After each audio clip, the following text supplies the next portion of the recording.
Good evening. Welcome to Film Forum, Atlanta's best movie talk show. I'm Steve Markos. With me, as always, Aron Siegel. How you doing tonight, Aron? I'm doing fine, Steve. How are you doing? I'm doing great. What kind of show do we have tonight? We've got a great show. Great show. We got a stupendous show. All right. As usual, we have two feature films that we're going to be reviewing. Aron, tell us, what are we going to be reviewing tonight?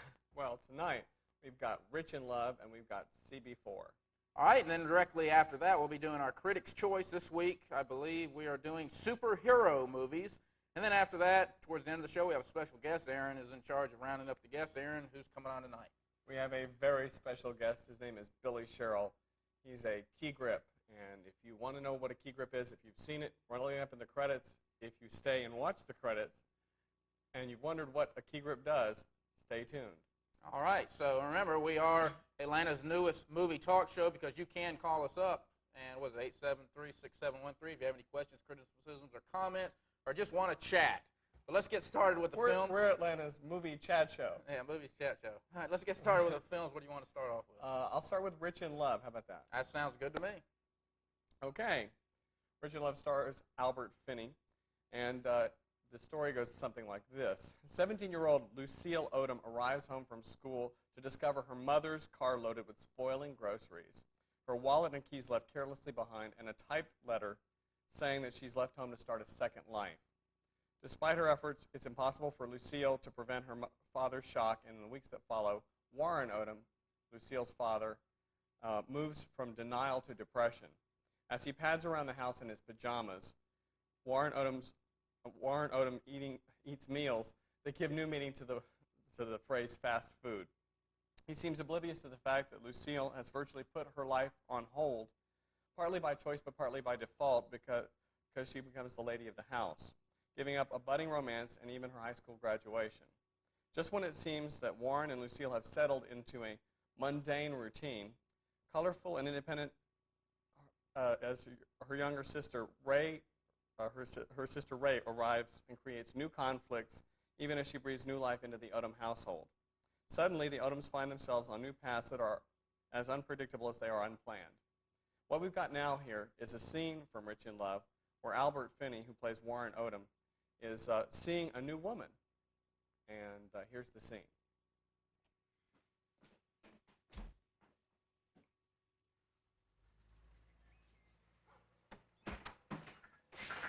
I thought I had a car.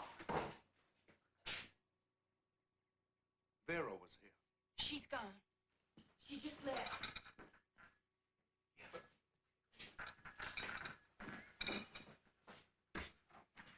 What did you tell her? You didn't tell her that your mother was here. Of course I did. Okay, let's go. Drive me to a house. Go back to normal, Pop. Don't start it If all you up don't again. drive me, I'll drive myself. I'm sorry, I can't let you do that. Lucille, I insist. You give me the keys to my own Pop, car. please, don't do it. Just think about it first. Don't rush off now and do something you'll regret. Just let it wait. That's all I ask. Pop, please. We've all been through a lot. And that's a scene from Rich in Love. It stars Albert Finney, Jill Clayburgh, Catherine Irby, Kyle MacLachlan, Piper Laurie, Ethan Hawke, Susie Amos, and Alfred Woodard. It was written by the same man, Alfred Urey, that wrote Driving Miss Daisy, and is directed by Bruce Beresford. Opened last Friday. What'd you think? I thought it was a pretty enjoyable movie. It's a change of pace from usual sex and violence.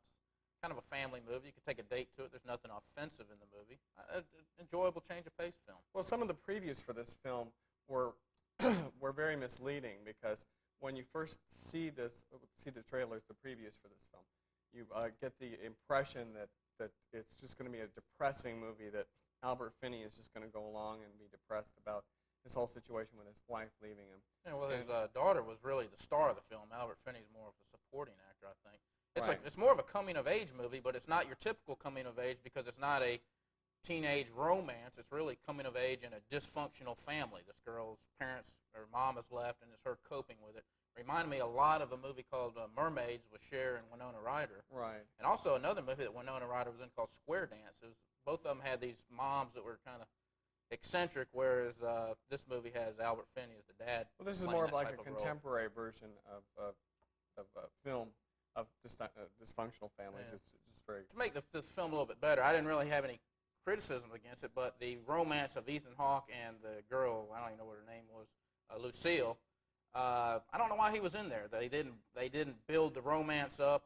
No, the romance. There wasn't any romance. Yeah, there wasn't a romance. I think if the movie could have been a little bit better. It was a one-night stand, kind of. If the movie could have been a little better, it would have been on that point. On the plus side of the movie, Albert Finney was fantastic. I think right now, he was hilarious. If he's one of the characters, you're just waiting for him to come back on the screen. I think I'll make a prediction right now that he'll get a supporting actor nomination for 1993. I think he was that good. I hope so. I hope so. The only thing he has against him, though, the movie came out early, and usually the films by now at the end of the year are forgotten about. Because people forget about it. And also the fact that this movie probably won't do too well. It didn't get in the top 10, as we'll find later. It'll probably come and go. But as of right now, he's the best I've seen supporting actor. I'm not saying 5 more won't come along, but he's fantastic in the movie. What are you going to give this one? I'm going to go with 3 stars. I think it was above average movie, not a excellent 4-star film, which our system is 4 stars, but definitely a 3-star movie. And I'm going to give the film 3 stars as well. All right, so we're unanimous on the 3 stars. A good movie for the family or a date. You don't have to sit and watch people having sex and all that kind of stuff and embarrassing stuff like that. It's a family movie. Yeah. All right, let's get on with our second film. Our second movie comes out this Friday. It's called CB4, and this is a slapstick comedy. It chronicles the rise and fall of a fictitious rap group. Now, the rap group is made up of 3 suburban middle-class youths who believe that in order to be taken as legitimate rappers, they have to parade around as ghetto kids from the street with criminal records, thus the name CB4, which stands for Cell Block 4. The movie stars Chris Rock, who's a comedian. He was in I'm Gonna Get You, Sucker, had a little cameo in that. And the scene we're about to take a look at is they've met their agent, and he wants to make sure that they fit the stereotypical rapper mode. So let's take a look. Are you sure you want to be Gusto? Why not something like ice pick, ice coffee? I mean, ice is really happening right now. Let's get it started. So, I want you to sign with us, and you want to sign with us, and we want you to want to sign with us. Now, let me ask you guys a couple of questions. Do you cuss on your records? Yeah. Do you defile women with your lyrics? Yeah. Mm-hmm. Do you, fondle your genitalia on stage? Yeah. Whenever possible. Do you glorify violence or advocate the use of guns as a way of solving civil disputes? Okay, final question. Do you guys respect anything at all? All right, and that's a clip from CB4. It'll be coming out this Friday. What do you think? It was. I don't know. It was okay. Well, I was kind of speechless because I really didn't know what to think. I wasn't sure if this was supposed to be so much of a satire or if it was supposed to be more like an Airplane. Well, in a way, I was a little disappointed because I think the movie should have been funnier because I think it's a great concept. However, I'll say Chris Rock, I love the black comedians. They're so much funnier than white comedians. But Chris Rock is kind of on the bottom there. If this movie had Damon Wayans and Eddie Murphy and some comedians of that caliber, this thing I'd still be laughing at it. But I think the cast brings it down. You got Chris Rock, who's a mediocre stand-up comedian to me, and the other people, I don't even know if they were really comedians or just other actors. This has a soundtrack with just so many different artists on the soundtrack. Mm-hmm. It's they've got like several 12 inches released for the dance community. Well, it's kind of in a way, it's a little bit like Spinal Tap. Yeah, I suppose except, it could. Yeah. Except Spinal Tap was funny because it was so serious, where this is just comedy. They're cracking jokes. There's some sight gags. It's not like Loaded Weapon. He does have some morality to it towards the end, too. It's not one of these parody like Loaded Weapon where you have to see Lethal Weapon to enjoy it. However, I will say that there was plenty of scenes in this movie that a lot of people were laughing at, and because I don't watch MTV and I'm not into rap music, I didn't understand, if they were mocking a certain rap group, I kind of didn't know who they were talking about. Yeah, there were a couple of inside jokes like that. But you don't have to be up on rap. I think you really just have to be up on pop culture. If you know a little bit about pop culture. And you know what sells. I think you'll enjoy it. Yeah, like I said, I like rock and roll, but I still enjoy it. There's plenty of laughs in this movie. Sometimes you can't even hear what's going on. People are laughing so hard. Yeah. But at the same time, there's plenty of things that just don't work. And I think it's definitely a movie for the younger generation. your 15, 60-year-old white couple who listens to Bach and Beethoven who don't know a thing about pop culture don't need to come within 500 feet of this movie. So This is true. definitely for the younger generation. And I give it 1.5 stars. I think it was Same here. a little bit 1.5 below stars. average. It just should have been funnier. I just wish everything had worked out in it. Okay, we want to remind everybody we are a call-in show. The number to call is 873-6713. If you want to talk to us, if you disagree with what we say about Rich in Love, or if you're even more curious about CB4 than what the information we've given you, or if you just want to chat, give us a call, 873-6713. Right now, we're going to go ahead and take a look at the Metro Atlanta box office. These are films that you went to see this past weekend, and this is a chart inspired by you. Number 10, very disappointing debut. A film we reviewed last week was Mad Dog and Glory. This is with Robert De Niro. Sounds like that'll come and go as quickly as his Night in the City, Oh, yeah. which debuted very low and was gone in about a week. This is true. Dropping from number 6 to number 9 is The Crying Game, nominated for 6 Academy Awards, and we're not going to tell you anything else about it except that it's about an IRA terrorist. and on and on and on. Okay, number 8. In its second week of release, number 5 last week is Leprechaun. And we're not going to talk about that until St. Patrick's Day, which is next Wednesday. Until it comes out for free. Number 7, remaining at number 7 for the 15th week in a row in the top 10 is Aladdin. This is Disney's, what is the highest grossing film? Animated film of all time. And number 6 debuting here is Best of the Best Part 2 with Eric Roberts. It's a martial arts style movie. Number 5, falling from number 4, 5th week in the top 5 is Summersby, the remake of The Return of Martin Guerre. This one stars Richard Gere and Jodie Foster. Number 4, dropping from number 2, is Homeward Bound, the Disney remake of the Disney classic. Number 3, debuting, the highest debuting film this week is Amos and Andrew, not to be confused with Amos and Andy.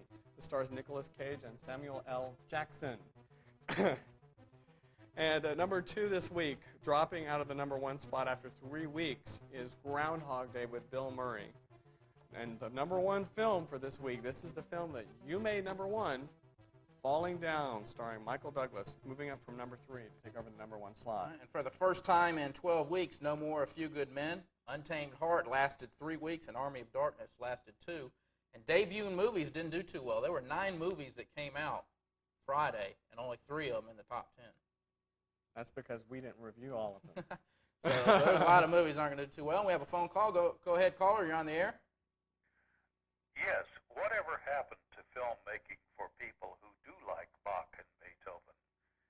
It occurs to me, I'm 65 years old, and the last few times that I've been to a movie theater, I've been in a theater full of people under 30 years of age.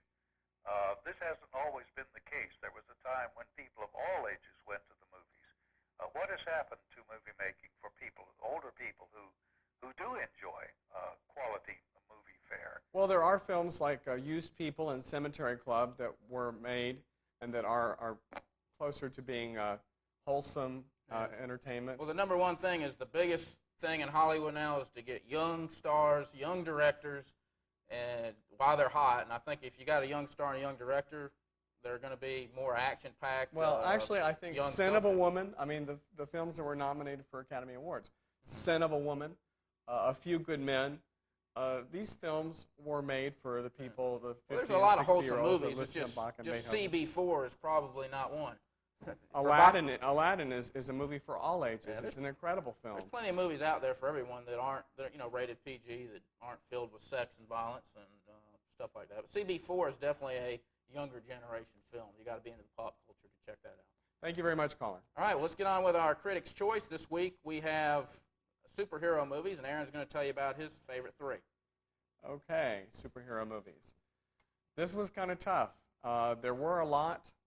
Actually, there weren't too many. There were a lot of films that could be classified as superhero films, but there were only 3 that I could come up with that were really good superhero films, or superhero genre, I guess. My number 3 film was the 1980 version of Flash Gordon. This was directed by Mike Hodges and starred Sam J. Jones and Max von Sydow. Sam J. Jones in the title role as Flash Gordon and Max von Sydow as the Emperor Ming, Flash's #1 nemesis. And my number 2 film, 2 films, I guess, would be the Batman series, the one that came out in 1989 and the one that came out just last year in 1992. Both directed by Tim Burton with soundtracks with scores by Danny Elfman of Oingo Boingo. These films are incredible. They really live up to the comic strip image, the comic strip character, and the story behind the Batman story. Because if you think about it this way, the 60s series wasn't quite as enjoyable because it was mainly done as a farce. It was done as a spoof. Batman, Adam West was sitting there grunting and groaning. If I could just stop fighting, Robin. Anyway, my #1 superhero film had to be the Superman series. It started in 1978 and took home an Academy Award for special effects. There was Superman 2 in 81, Superman 3 in 83, and Superman 4 in 87. All directed by Richard Donner, produced by Alexander and Ilya Salkind. The films towards like 3 and 4, Superman 4 was more like a joke compared to Superman 1 because of the technology had gotten old and the characters had gotten old. They really ran out of things to do with it, and that's probably why they stopped making them. But as far as the Superman films, they stayed pretty close to the comic strip for like the first couple of 3, as far as Krypton and the destruction of the planet and such. Marlon Brando had a cameo in 1. He got paid an exorbitant amount of money to do it. And those are my top 3. All right, and my favorite 3, I don't have too many favorite ones, but Batman in '89 that came out, the most hyped movie in history. When I first went to see it, I was disappointed because I was expecting the TV show. I wanted Bams and Pals and campy humor, and I think the movie would have been better if it was like the TV show. I had this preconceived notion, and therefore I didn't like it. However, when it came out on video and I didn't have any notions in my head, I enjoyed it. It was a well-made movie. It really should be titled The Joker because Jack Nicholson's role, and I think he'll be remembered for movie history as one of the great roles of all time. And the art direction won the Academy Award. Art director was named Anton Furst. He was not around for Batman 2 because he had committed suicide, probably after he read the Batman 2 script. That was the worst movie I saw last year. I don't agree with Aaron on that one. The second favorite is the original Superman. Now, I went to 2 video stores, including Blockbuster Video, which usually has a lot of them. They didn't have Superman. I couldn't rewatch it, so all I remember as a kid, I enjoyed it. And it was one of the big hits of the time. It starred Christopher Reeves and Margot Kidder. It was nominated for sound, film editing, which it lost to The Deer Hunter, and original score, which it lost to Midnight Express. And it won for visual effects a Special Achievement Award. That was a non-competitive award back then, whereas this year there was actually a competition for visual effects. And my favorite of all time, I don't know if you consider this a superhero movie, it's RoboCop, with a story of a cop who's killed in the line of duty and brought back as a half-man, half-robot, the ultimate law enforcement agency. This is one of those movies that within the first 10 minutes you know who's going to get killed. And the predictability is welcome. It's not a matter of who's going to get killed. It's when they're going to get killed and how violently. And the question of how violently is, yes, very violently. RoboCop is an extreme violent movie. Most movie violence does not faze me. I was shocked at this. This is not a kid's movie, which is ironic because it's such a good kid's character. They got RoboCop dolls and stuff like that. Hopefully, if you're a responsible parent, your kids may be playing with the dolls, but they haven't seen the movie. So a very violent movie, but a great superhero movie for the people with I just don't have a weak stomach. And those are my favorite 3 superhero movies. And let's take a phone call. Go ahead, caller. You're on the air. Yes, I would like to ask you about Falling Down. And this just kind of ties into what you're saying about violence not phasing you, Penis. And I was just, it doesn't faze me at all. But this movie got really, out of hand, I thought. Right. They're just getting all caught up in this new violence, Penis. And they started using violence. And they're just trying to spend extra money for it got really old, I thought. And it was Falling Down. disappointment. Falling Down did get very old very quick because it was stuff that at first you were like, well, gee, this is great. This is something that I would love to do. I'd love to go to a convenience store and tell the guy, listen, pronounce 85 cents properly. Yeah. Well, I'd have to say if Falling Down was violent for you, then... It wasn't too violent. It just got old, Yeah, but there's not... around killing people for no reason. RoboCop kind of I like that movie. It's a great flick. Yeah, It Robert has some Kraft's good. purpose behind it, you know? Yeah. And Right. like he just kind of starts blowing everything up, and I just thought the movie really blew goats. Yeah. Well, falling down, like I said, I didn't think Thank it was you, that Colin. violent. But thanks for calling. Sure. Let's do our home video releases for this week. All right, coming out this week is Bebe's Kids, which is a little movie on the Robin Harris stand-up comedy. I love Robin Harris, and I was really disappointed when I found he was dead. I thought he was going to up-and-coming comic that was going to be really funny. Bebe's Kid was a little animated cartoon on him. Also, Last of the Mohicans, which was one of the first movies we reviewed, we gave that 2.5 stars back then. Right. And The Wind, which was the very first movie, and I can't remember what we gave it, but it's probably 1.5 or 2 stars, something like that. I think our executive producer might have that information. So. And then on pay-per-view this week, we have Mo Money with Damon Wayans, who should have been maybe in CB4, Single White Female, Three Ninjas, which packed a lot of money into the box office for not costing very much money, and Death Becomes Her, which is one of the movies that's out on video cassette that's up for an Academy Award nomination for special visual effects. Yeah, visual effects. And those are check channel 34 for times and whatever it's going to cost. Those are our video releases and our top 10. Yes, all right. Okay, well, each week on Film Forum, we have a special guest. This week is no different. We've got Billy Sherrill. He's a key grip, and we're going to keep everybody, we're going to eliminate all the suspense right now. We're going to ask Billy Sherrill, we're going to welcome him to the show, and we're going to ask him exactly what a key grip does. Billy, welcome to the show. Thank you. Glad to be here. It's kind of hard to explain. A key grip works in conjunction with a gaffer who is also in charge of the electric department, and we create the lighting effects on film.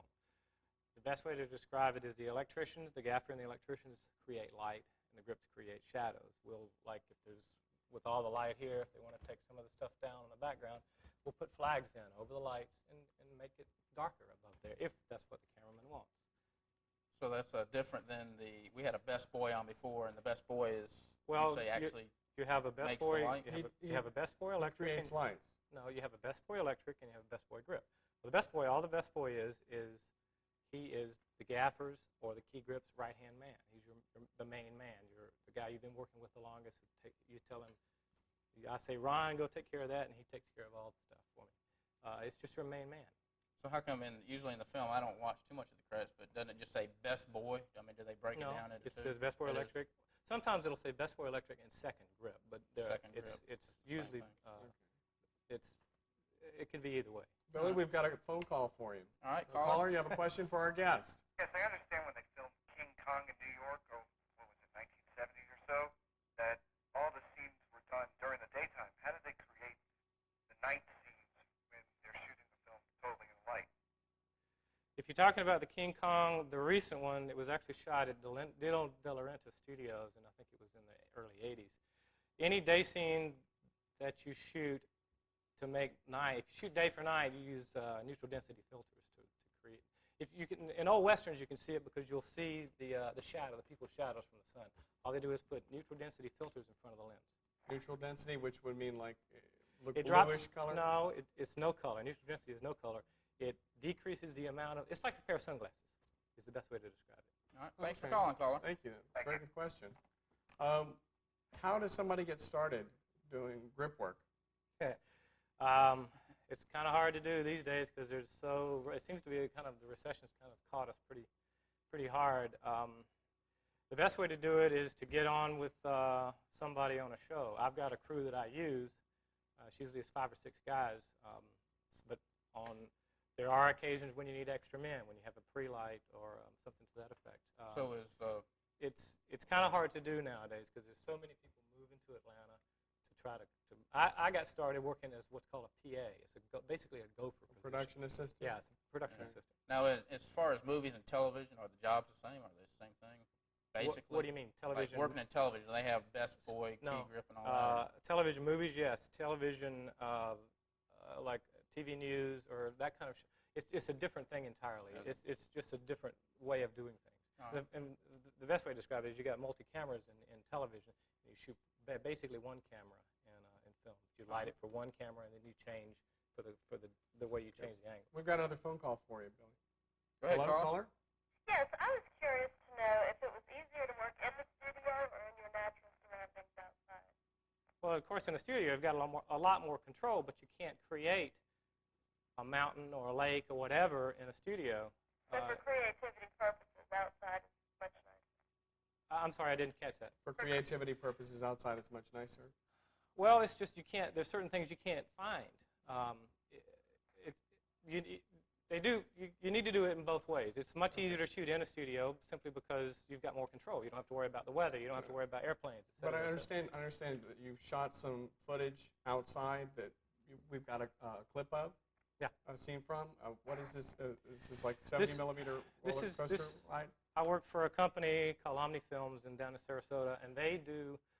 It's like IMAX, but they're a competitor to IMAX. And what they do is they sell theaters all over the world, and the image on the screen is computer tied to the seats, so the seats move. It's like a ride simulator. Okay, let's go ahead and take a look at this.